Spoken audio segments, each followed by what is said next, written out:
Secretary of State Antony Blinken is in London this week to meet with other foreign ministers at the G7 summit.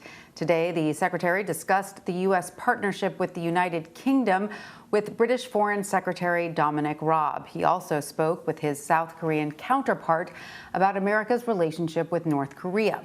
But in an exclusive 60 Minutes interview with CBS Evening News anchor and managing editor Norah O'Donnell, Blinken emphasized what he believes is the threat posed by China. Here's how Blinken described the U.S. approach under the Biden administration. Our purpose is not to contain China, to hold it back, to keep it down. It is to uphold this rules-based order that China is posing a challenge to. Anyone who poses a challenge to that order, we're going to stand up and defend it. CBS News correspondent Christina Ruffini covers foreign affairs and the State Department, and she joins us now from our D.C. bureau. Christina, great to see you. So what else did Secretary Blinken say in that 60 Minutes interview, particularly as it relates to China? Nice to see you. Good afternoon. He focused a lot on China, and that's because it's such a priority for the administration. And what he just said in that clip is really telling of the approach, right? He says it's not our job to keep China down or keep China from progressing, but they are talking constantly. The administration has addressed constantly these two competing worldviews, the U.S. and China. The U.S. wants to promote, it says, democracy and these democratic norms that the West has been, promoting since after World War II, right? The New World Order. Whereas China has a different approach to globalization, it has a different approach to how to run a government, and it has a different opinion of democracy. So as China becomes a more powerful economy, look, it's set to probably eclipse America at some point because it is such a huge country. They do have so many people. It's going to come to a point where it's America and China, and around the world, people are going to have to decide which take of the world, which take of internationalism do they want to sign on to. The Biden administration is making the argument that, look, it should be America. We should stand up for human rights. We should stand up for economic freedom. We should stand up for freedoms around the world. Whereas their argument is China isn't really supporting those things. It's promoting its own interests above others. And that's why we need to make sure that we're in a very strong place now so that when China becomes a bigger economic power, we're ready to counter them and we can do so properly and promote our own values. And speaking of different takes, a lot of the rhetoric used by the Biden administration about the potential threat posed by Beijing seems to be similar to some of the hardline stance that was taken by the Trump administration, but also a little different. So is this a shift in how Democrats see China, positioning China as such a major threat? What differences do you notice in the approach between the two administrations?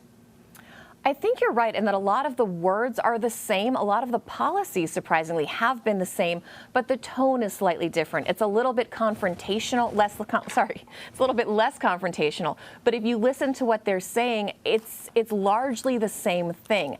What we heard under the Trump administration with Secretary Pompeo is, China is a human rights abuser. They designated what they're doing to the Uyghurs as a genocide.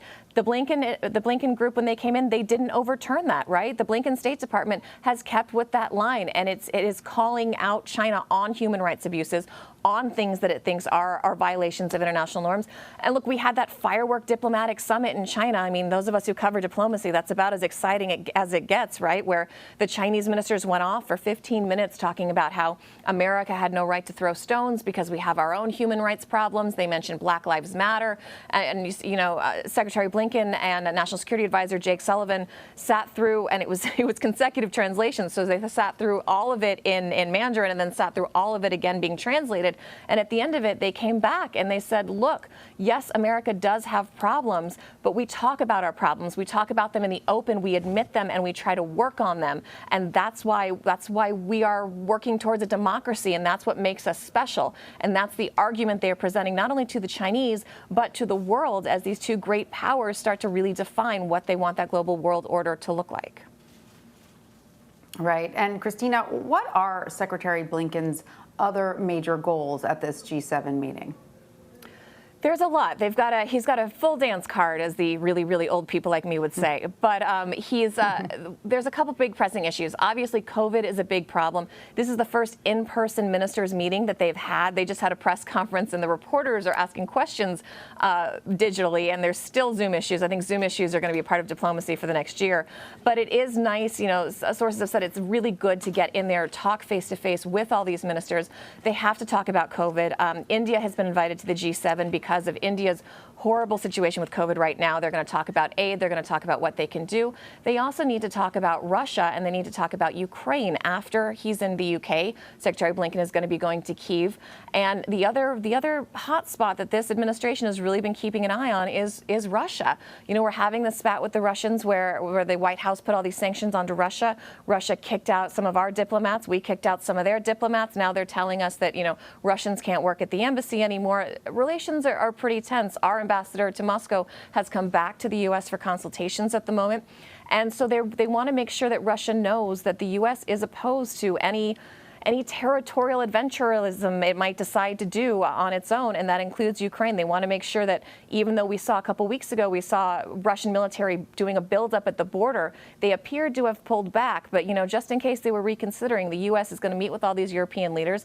They're all going to talk about it. And then Secretary Blinken's going to go to Ukraine to make sure the Ukrainians know that America still has their back. A lot on his plate. All right. Well, Christina Ruffini, thank you so much. We appreciate it. Thank you.